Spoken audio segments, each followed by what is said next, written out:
Assalamualaikum warahmatullahi wabarakatuh. Bismillahirrahmanirrahim. Alhamdulillahirabbil alamin. Allahumma shalli wa sallim wa barik ala sayyidina Muhammad wa ala ali sayyidina Muhammad.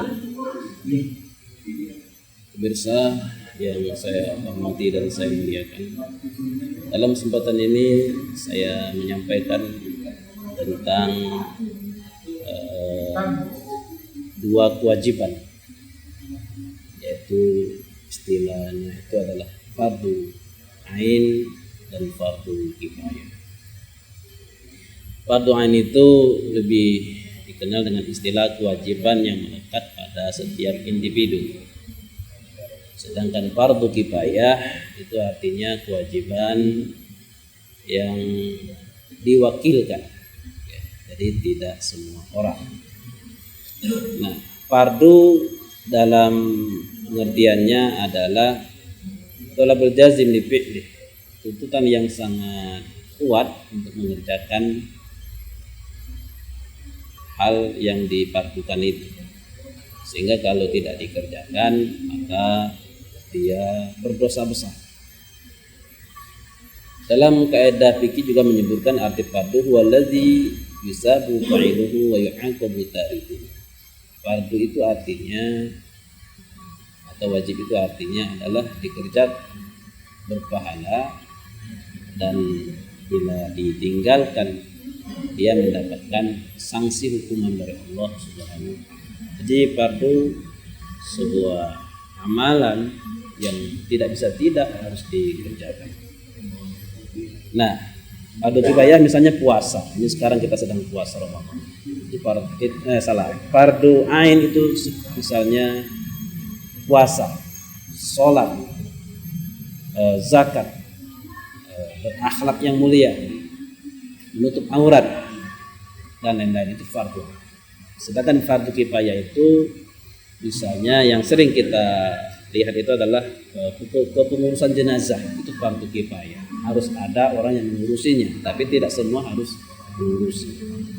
Nah, termasuk misalnya yang termasuk dalam fardu kifayah itu ialah masalah pengelolaan sumber daya alam.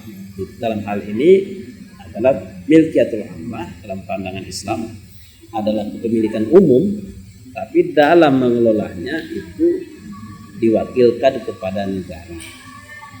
Lalu hasilnya nanti dikembalikan kepada umum, kepada orang banyak, kepada rakyat. Ya. Itu dalam faktanya hari ini misalnya sumber daya alam kita itu banyak sekali dikuasai oleh para pemilik modal asing maupun pemilik modal dalam negeri. Nah, ini hukumnya haram. Jadi hukumnya haram itu artinya praktek-praktek seperti ini itu melanggar hukum syariat dan itu berdosa besar. Ya. Tapi kalau dijalankan malah itu berpahala tadi, karena dia fardu kifayah. Dan lalu akan terjadi, kalau ini terjadi, terlaksana, dikerjakan, maka akan terjadi maslahat begitu besar bagi orang banyak, bagi umum. Misalnya dari seluruh kain alam itu adalah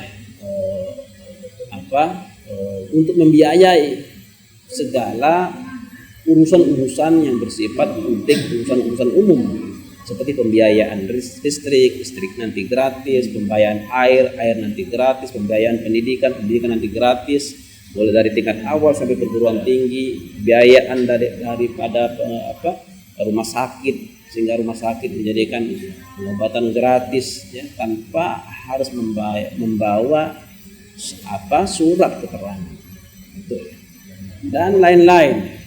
Itu termasuk negeri kita saja, Indonesia misalnya, itu kalau dikelola dengan sistem Islam, maka kekayaan alam kita itu melampaui daripada APBN kita, ya, hasil kekayaan alam kita itu tanpa pajak. Jadi luar biasa aturan Islam itu kalau diterapkan. Maka dalam hal ini kita harus paham sekali lagi bahwa kewajiban itu tadi ada dua, ada fardu ain dan ada fardu kifayah. Fardu kifayah ini tadi contohnya dalam pendidikan tadi itu termasuk di dalamnya seluruh kekayaan alam, kalau dikelola dengan cara Islam itu menghasilkan kemaslahatan begitu rupa ya, bagi negeri Islam terutama kita di sini. Ya, Insya Allah hasilnya surplus dari APBN yang dianggarkan tiap tahun itu tanpa pajak. Nah, itulah hebatnya Islam mengatur. Jadi mudah-mudahan ya dengan bulan Ramadan ini semakin meningkatkan pemahaman kita tentang Islam kafah, tentang makna daripada pengertian fardu ain maupun fardu kifayah tersebut.